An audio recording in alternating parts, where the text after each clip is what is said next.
Very few people know that Jesus had a twin brother, also the only begotten Son of God, except he wasn't addicted to religion and didn't like going on about his vision of the world to all and sundry, but he liked to travel. Well, it's a beautiful planet. In heaven, everybody strums on harps and falls in love with each other among the clouds, but on Earth, there's waterfalls, sunsets, storms, variety in general. He was very kind, of course, as you'd expect. And people came to know about this easygoing traveller dude and loaded him up with requests saying, "Brother, if it's not difficult, will you take a jug of wine to Kabul for my father and take an important letter to Zepp's brothel in Lowestoft?" Stuff like that.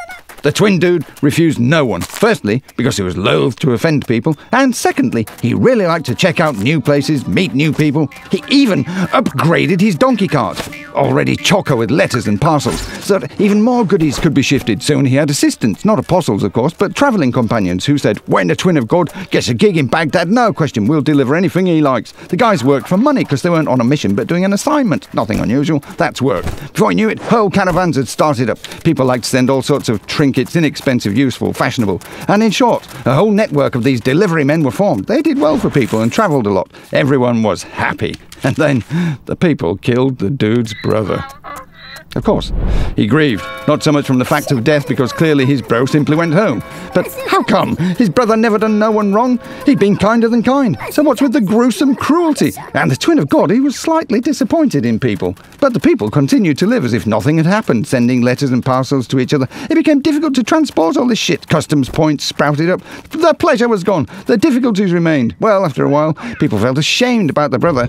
And as an atonement of guilt, for some reason, they decided to actively celebrate his birthday. Strange decision, but the dude understood all along people are fucked up, and on his birthday they decided to give each other gifts. Bizarrely, they decided to give presents to each other, but not to the brother, not even to the dude, even though he was born on this day too. And so it turned out that it's not a festive celebration, not a mourning, but a damn stupid load of tedious work, causing him to grind and gnash his teeth and to cry out to his heavenly father, "Help me, Daddy! So advise something sensible." And his dad inscribed in huge letters in the sky, "Fuck this for a lark, son." And then, the only begotten other twin dude himself was stoned by 3 million parcels from eBay, and he also went home. Ever since, on the birthday of the twins of God, postmen have such a crap ass of a day that's easier to lie down and die, but you can't do that, because people are waiting for their presents.